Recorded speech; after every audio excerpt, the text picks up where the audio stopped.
Bonjour YouTube, j'espère que vous allez bien. Alors aujourd'hui, nous allons parler d'un sujet qui va qui va intéresser beaucoup de monde, en tout cas je l'espère. On parle aujourd'hui de la perte de poids, mais pas la perte de poids dans ses grandes lignes, mais la perte de poids dans un paramètre bien précis qui est le déficit calorique, qui voudrait que manger moins, bouger plus est égal à la perte de poids automatique. Il y a quand même beaucoup de personnes sur Internet, principalement des coachs sportifs, qui l'érigent en paramètre ultime et unique d'une perte de poids. Sauf que moi, je ne partage pas du tout ceci. Si perdre du poids, c'était aussi facile, ça serait non. Enfin, je pense. Je chuchote parce que beaucoup de personnes n'aiment pas cette phrase. Et je ne comprends d'ailleurs pas pourquoi. Dans le cas précis, ça s'applique amplement. Je vais vous expliquer le comment du pourquoi et préparez-vous parce que les turbulences vont venir secouer un tout petit peu vos idées reçues sur certains sujets. C'est parti.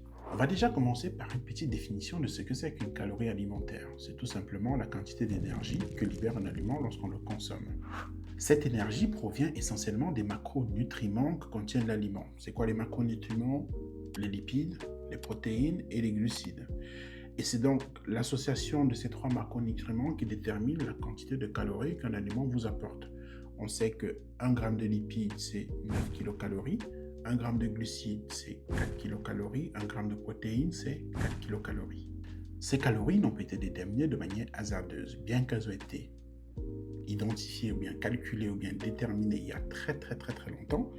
Ce sont des paramètres, ce sont des calculs qui font aujourd'hui consensus auprès de la communauté scientifique. Personne ne le remet en cause, même s'ils ont utilisé quelques algorithmes.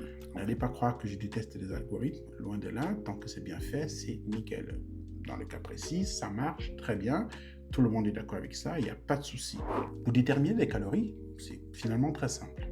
On prend un aliment, on le met dans ce qu'on appelle un calorimètre, et ce calorimètre va soumettre l'aliment à une certaine température. En gros, on brûle l'aliment complètement. Et c'est durant la combustion que l'aliment dégage une certaine température, une énergie qui est mesurée. Et c'est cette énergie qui est attribuée à l'aliment en question.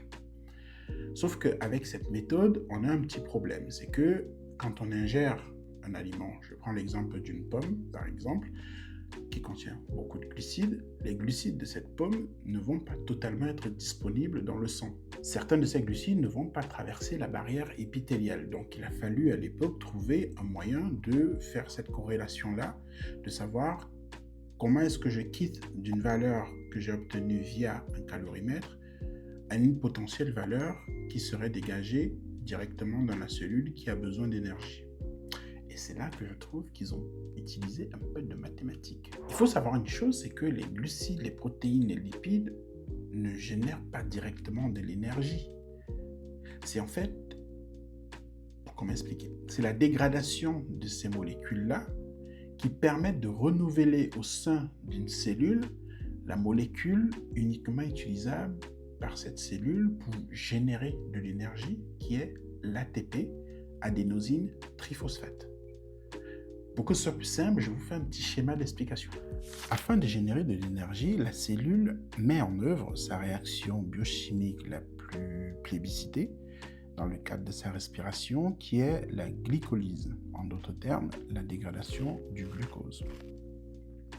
En gros, en partant d'une molécule de glucose, s'ensuit une série de réactions biochimiques que je ne vais pas détailler ici, qui fera l'objet d'une autre vidéo, pour donner 2 molécules de pyruvate. Dans certaines conditions, cette molécule donne la formation de l'acétyl-coenzyme A, qui aussi dans certaines conditions et en association avec l'oxaloacétate va rentrer dans ce qu'on appelle le cycle de Krebs. Et c'est tout au long de ces réactions biochimiques que se forme l'ATP adénosine triphosphate, qui est la seule molécule que la cellule utilise comme source d'énergie. Et cet ATP se forme à partir de son précurseur qui est l'ADP, adénosine diphosphate, qui, en présence de phosphate inorganique et d'autres enzymes, donne l'ATP. Et cette réaction de formation d'ATP se produit tout au long de la glycolyse, y compris dans le cycle de Krebs, et principalement le cycle de Krebs qui est à lui seul producteur de 3/4 de l'ATP produit à partir d'une molécule de glucose. Si bien entendu, le glucose va jusqu'au cycle de Krebs, parce que ce n'est pas toujours le cas, ça peut s'arrêter au pyruvate et aller dans d'autres directions. Maintenant, à partir de l'ATP, comment est-ce que l'énergie se produit? En fait, ce qui se passe, c'est que l'ATP, lorsque la cellule a besoin d'énergie, va être retransformée en ADP en libérant ce phosphate organique-là et de l'énergie. Et c'est cette énergie-là que la cellule utilise et que l'on peut donc quantifier en kilojoules ou en kilocalories. Et comment est-ce qu'on prend du poids? L'organisme, s'il n'a pas besoin de dégrader ses molécules pour générer de l'énergie, c'est tout simple, il stocke. Il va les utiliser plus tard quand il en aura besoin. C'est aussi simple que ça. Le principe du déficit calorique repose sur un principe simple qui est que bouge plus, mange moins, tu vas perdre du poids. Sauf que c'est pas aussi linéaire. Le corps humain, c'est pas une calculatrice. 1 plus 1 n'est pas égal à 2, 2 moins 2 n'est pas égal à 0. C'est pas comme ça que ça fonctionne. Le corps humain est une machine assez complexe qui a pour seul but de vous maintenir en vie, et elle met en application, elle met en scène tellement de processus que vous ne maîtrisez mais alors absolument pas, et qui sont tellement personnes dépendantes que le principe même de perte du poids ne peut pas être universel. Voilà. Ça, il faut composer les bases. Ça ne peut pas être universel. C'est pas parce que toi tu as fait ça que je ferai la même chose. C'est mort. Oubliez, c'est pas possible. On va commencer par le métabolisme de base. C'est ce métabolisme-là que si vous ne faites rien, vous êtes couché chez vous, vous ne foutez rien toute la journée, c'est l'énergie que votre corps consomme pour vous maintenir en vie. Voilà, c'est aussi simple que ça. Sauf que cette énergie, elle n'est pas plate, ça ne fait pas une ligne droite. Ça varie en fonction de la journée, avec l'âge, d'un moment à l'autre, quand vous mangez, quand vous faites du sport, ça varie. Et là, je suis tombé sur Internet sur des calculs, mais savants, pour te calculer, pour te donner en fait ce métabolisme de base qui est la donnée d'entrée pour pouvoir créer ce déficit calorique. Alors là, je n'étais pas prêt. J'ai vu des calculs, mais alors hyper bizarres, aussi bizarres que l'IMC qui me dit que je suis obèse, pourtant non, mais qui est utilisé par beaucoup de personnes. Et si quelqu'un a vu ma vidéo sur les balances, le biais que j'annonçais sur les algorithmes, alors là, on est en plein dedans. C'est tellement biaisé, tellement pas bien fait. Bref, c'est tout sauf. Je vais même pas envie d'en parler. Sauf que ça te donne un chiffre. Un chiffre, mais alors avec une précision, ton métabolisme de base, c'est 2958 kilocalories. Et avec ça, on veut que tu crées un déficit calorique pour perdre du poids. Bon, allons voir ça. Mange moins, bouge plus. On va commencer par mange moins. Commençons par les bases. Les valeurs caloriques affichées sur nos aliments, il faut comprendre que c'est purement théorique. Personne ne va aller brûler dans un calorimètre, faire des calculs savants pour vous dire oui, mon pot de yaourt, il fait 125 kilocalories. Bon, c'est purement théorique.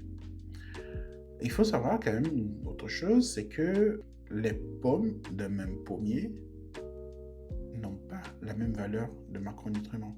Les quantités sont radicalement différentes d'une pomme à une autre. Si vous mangez une tomate aujourd'hui qu'elle est sucrée et que vous mangez la tomate un autre jour et qu'elle est moins sucrée, ça veut bien dire qu'il n'y a pas la même quantité de sucre et donc pas la même valeur calorique. Donc, quand vous mangez, il est difficile de savoir exactement quelle quantité de calories vous ingérez. Par contre, sur Internet, on trouve des gens qui pèsent des trucs au milligramme près, qui te font des calculs, pour se trouver en dessous du métabolisme de base qui est donné par un autre calcul. Bon, on est d'accord que là, c'est un peu compliqué de dire que tu vas maîtriser exactement ce déficit de cette manière-là. C'est compliqué. Tu peux créer un déficit, mais tu ne peux pas le créer, le déficit, avec une précision aussi mathématique qu'on voudrait le faire croire sur des trucs que j'ai pu voir sur Internet. Quelqu'un dit, il veut faire un déficit calorique de 500 kilocalories. Bon, c'est bien précis. Et il va te peser des aliments avec des valeurs théoriques caloriques pour créer ce déficit de 500 kilocalories, sauf qu'en fait, c'est purement théorique, il n'y a rien de vrai. Si on mesure vraiment la teneur calorique de ces aliments qu'ils mangent, d'une journée à l'autre, même s'ils mangent le même plat, c'est absolument pas la même chose. Mais non, on veut quand même nous faire croire que ça marche. Je suis désolé, je partage pas du tout ça. Pas du tout. Ne parlons même pas de ceux qui, en plus de tout cela, mangent des produits industriels. Alors eux, leur cas est foutu. Leur dossier est classé, on peut les mettre de côté. Parce que s'ils veulent créer un déficit calorique mathématiquement conçu avec ces produits-là, alors là, on ne peut plus rien pour eux. Ils ont perdu, le game est plié, ils peuvent arrêter tout de suite. Mangeons moins, bougez plus. Attaquons-nous au bouger plus maintenant. Qui peut me dire avec certitude combien de kilocalories il a brûlé durant 1 heure de footing? Aujourd'hui, je ne sais pas qui peut te le dire avec les appareils connectés que nous avons et nos appareils de fitness à la salle de sport. Il y a d'autres méthodes dans des centres spécialisés qui permettent de le faire, mais avec Monsieur Tout-le-Monde n'a pas accès à ça. Peut-être les sportifs professionnels ont accès à des matériels qui sont adaptés à eux, qui permettent de calculer assez finement le nombre d'oxygène consommé, de CO2 rejeté, qui permettrait de savoir quelle est la quantité de calories qu'ils ont brûlées, même si ce n'est pas non plus très précis, mais au moins ça a le mérite d'exister. Sauf que nos montres connectées, nos équipements de sport à la salle, qui veulent tous nous donner nos calories brûlées pour une activité physique, alors là, je ne sais pas sur quelle base. D'ailleurs, ce matin, j'y étais. Je cours 1 heure sur le tapis. À aucun moment, j'ai mis mes mains sur les capteurs qui sont juste devant, là. Je ne sais pas comment ça s'appelle. Mais à la fin, il a quand même réussi à me donner le nombre de calories que j'ai brûlées. Bon, je ne sais pas sur quelle base il me l'a donné, mais il me le donne quand même. Est-ce qu'il faut en dire plus? Non. Je pense que c'est compliqué. Même ça, c'est pas... Tu ne peux pas... Non, il n'y a rien à dire en fait. Il n'y a rien à dire, tu fais du sport. Je ne suis pas en train de dire que pour perdre du poids, il ne faut pas créer un déficit calorique. Loin de là. C'est un facteur très important. Je suis juste en train de dire que il faut le faire, mais le faire avec des calculs génériques savants qui viennent de je ne sais pas où et qu'on veut appliquer à tout le monde, ça ne marche pas du tout. Et même si c'est un facteur très important dans la perte du poids, et c'est loin d'être le seul. Il y a beaucoup d'autres choses qui se passent à l'intérieur de cette machine très complexe qu'est le corps humain, mais alors sur lesquelles on n'a aucun moyen de maîtrise. Entre les hormones qui jouent, qui dansent, qui montent, qui descendent, qui passent à gauche, qui passent à droite, qui font ce qu'elles veulent sans vous demander votre avis. En plus, vous héritez d'un patrimoine génétique qui vous donne des prédispositions soit à la prise ou à la perte de poids. Vous ne maîtrisez absolument rien. Il y a plein d'autres paramètres qui jouent et qui sont personnels, qui sont individuels. Même 2 frères jumeaux, ils ne peuvent pas hériter de la même chose. Et en plus de ça, il y a des paramètres environnementaux qui jouent. Il y a le stress, il y a la vie de tous les jours, il y a la pollution.